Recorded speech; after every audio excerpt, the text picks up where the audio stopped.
Welcome to the Nourish You Podcast, where we question the traditional model of dieting and nutrition and focus on choice, fun, and health for the whole mind, body, and spirit. I'm Jana Maurer, a non-traditional registered dietitian and well-being expert, and I want to challenge you to take 2% of your day today, listen to this episode, and make this your health win for the day. Pop in your earbuds, strap on your walking shoes, or pour a big glass of wine, whatever you need for today, and tune out the world as much as you can for the next 30 minutes, and let's fill up your cup. Hey everyone, welcome to the Nourish You Podcast. I am going to be doing a solo episode today on a topic that I am super excited to share about because there has been, one, there's a lot of controversy around it. And two, there has been a lot of new research around it. So if you are on my newsletter, you have been receiving the Reset Your Metabolism and Balance Your Hormones 8-week email mini-series course.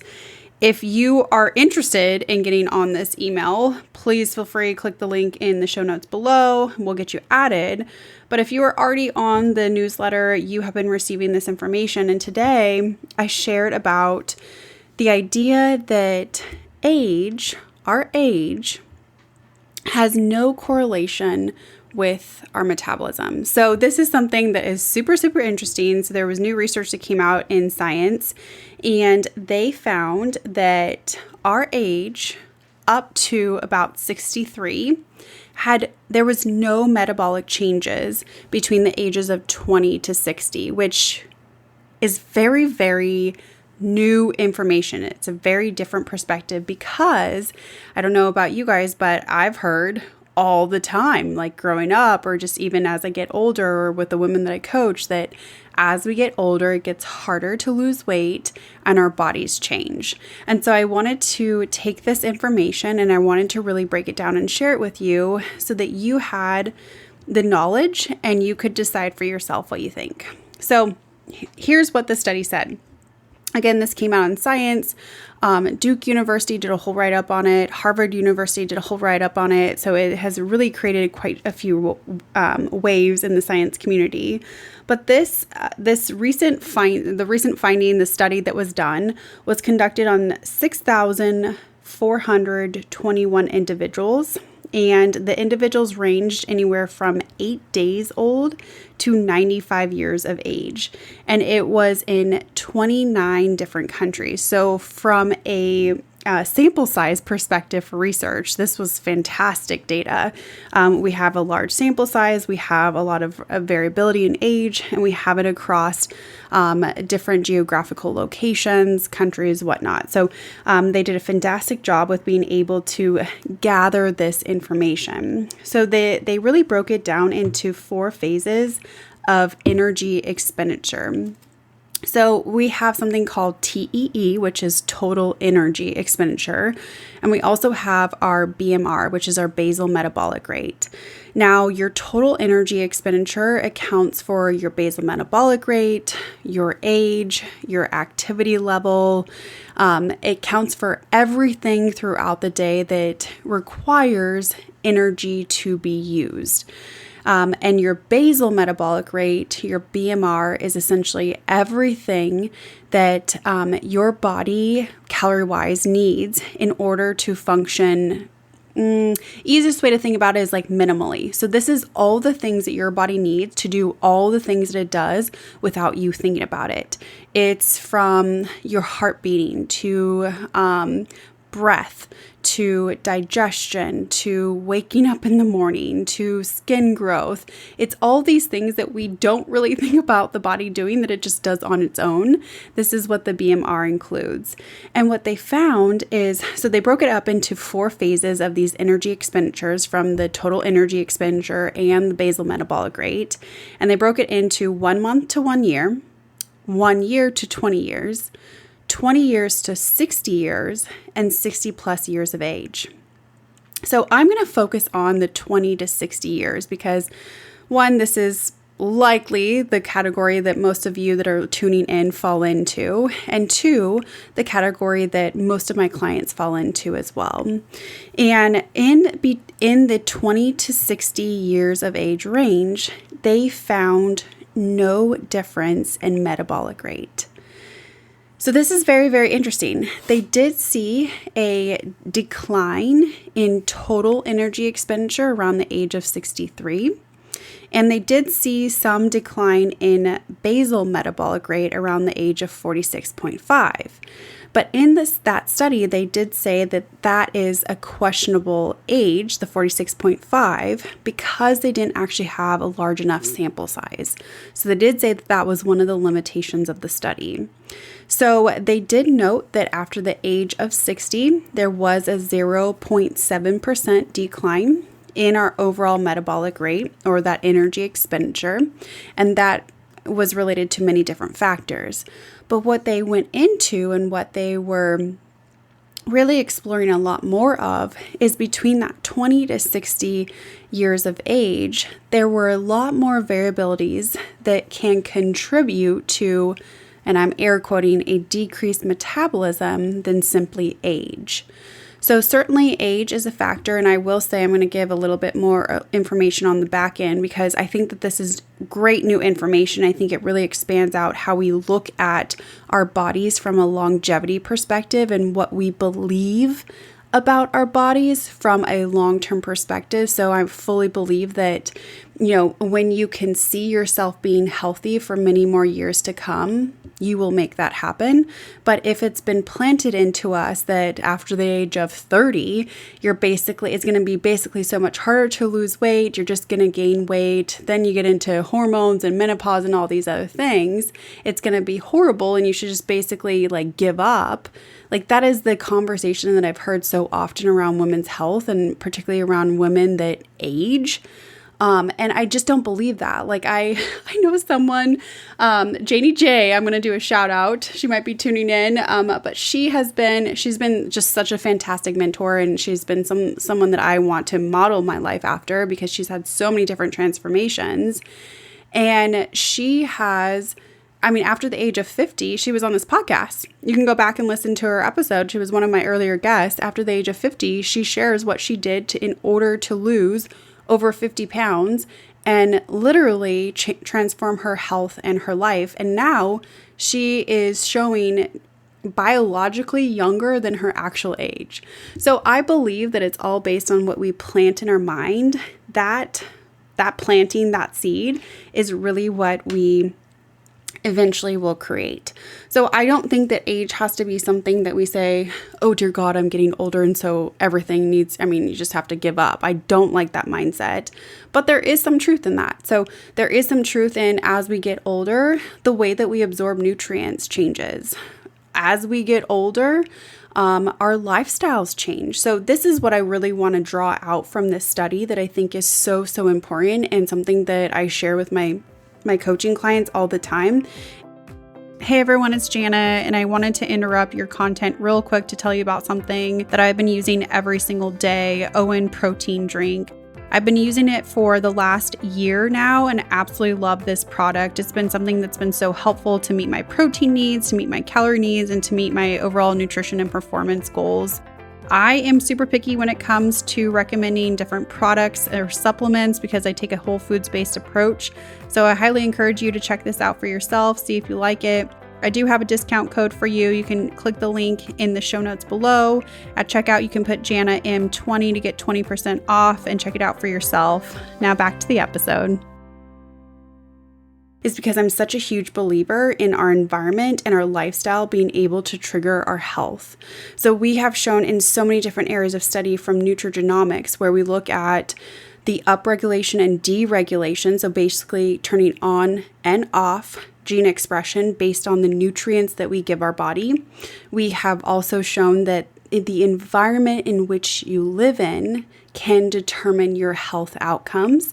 And that's not just specifically your zip code, although that is one factor, but it's also the environment that you live in within your house.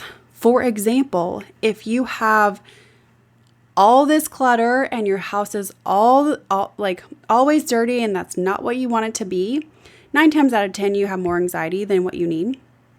9 times out of 10, when you start cleaning up your space, decluttering your space, you feel less anxiety. You feel like you can do more. You feel like a fresh start has happened. Like there is so much power in our environment in order to trigger our health habits. I'll give this another example. If you don't actually have healthy food in your fridge, are you going to eat healthy food? The answer is no, right? It is not available to you. So I always, share with my coaching clients, you have to make the healthy choice an actual option, an actual choice if you want to engage with it. And in order to do so, you have to bring it into your environment. You have to bring it into your dry storage. You have to bring it into your pantry, your fridge. You have to bring it into your environment in order to be able to access it. So this is what the study really was able to allude to quite a bit, is that when we saw individuals between the ages of 20 to 60 who still maintain their physical activity, who still maintain healthy diets, who still maintain a healthy BMI, who still maintain the stress management aspect.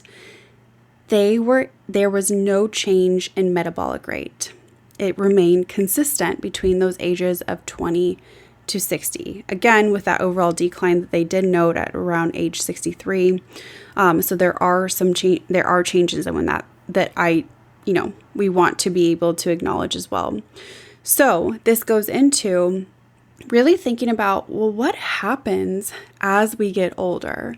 So I was thinking about not only my own life, but also my coaching clients. And typically what happens as we get older is we have larger family sizes. So most of the time individuals have kids, have couple kids, or let's start from the beginning. They get married, and this is actually a podcast episode that I'm going to do, is your partner determines a lot of your health behaviors. And I'll just kind of plant this seed. Have you ever noticed, like maybe you're still single right now, or if you reflect back to when you were single and you were dating, how your health behaviors or your just behaviors and your routines as a whole change based on your partner? That is very valid. We see this even with, in marriages. The partner can support or not support the journey of being healthy. And I will always say, like, I know when coaching clients are going to be the most successful is not necessarily because of them. Now, that certainly is a component, but if they have a partner, if their partner is supportive of them taking this journey, they will double their outcomes 100% of the time. So that certainly has an impact on your health. So between the ages of 20 and 60, we see, the majority of individuals getting married. We see the majority of individuals that are increasing their family size. So children, particularly as it relates to women's health, you may, be carrying this child. Some, choose to adopt or want to adopt, or there's just so many different birth stories that I don't want to just strictly stick to having a child by birthing a child, but your family size changes. Your time, attention, and intention changes. You you're certainly committed to your partner, ideally speaking, right? You have those commitments to your children. As they get into school, you have those school commitments. And let's not forget, you likely have a full-time job. And as you continue to get older, usually in your mid 40s to 50s to 60s, now you not only have your partner, your kids, but also maybe potentially you're taking care of your parents and making those decisions. And then we wonder why our own health goes to the wayside.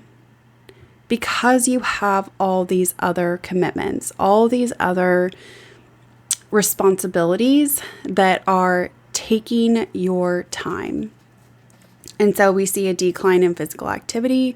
We see a decline in overall quality of food that is consumed. We see and maybe you have, if everyone heard Reese in the background, maybe you have animals too, right? Like add that to the mix that you need to take care of.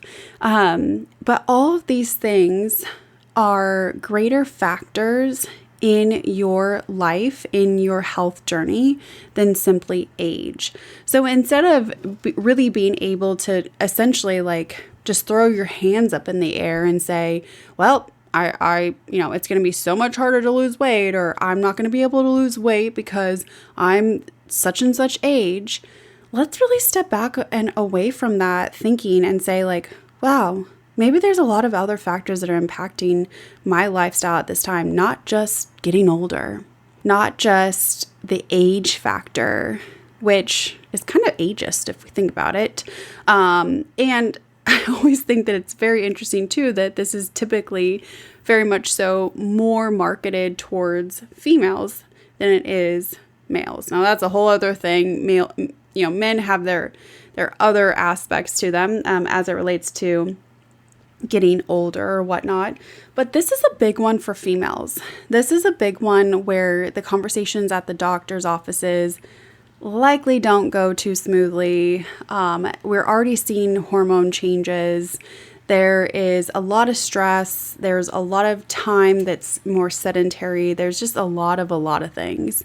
And so what this study I think is really should be known for is one, like obviously the metabolic factor, but really being able to expand out that conversation around health and what truly impacts our health outside of these very, very narrow parameters. So again, if this is something that you want to dive a little bit more into, like I said, I am in the middle of an 8-week email mini course where I am going through and sharing various aspects that impact our metabolism and really being able to balance our hormones as women.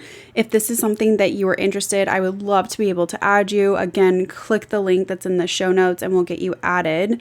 But I'd love to hear, like, what are your thoughts on this? Like, is this something that like really resonates with you? Or is this something that you're like, no, it's age. It's definitely just age. I would love to hear. Feel free to share this podcast with your friends and your family on social media. Like, comment, subscribe. I would love to be able to continue to stay in touch with you. All right, until next time. Bye. Thank you so much for taking time out of your day today to tune in. If you love today's content, leave me a review letting me know exactly what you liked best, and remember to share my podcast with others to join the Nourish You community. If you want more great content like this between episodes, I encourage you to join my mailing list. You can click the link below in the show notes or check out my website at www.healthwins.org, and let's stay in touch. Until next time, I'm Jana. Talk soon.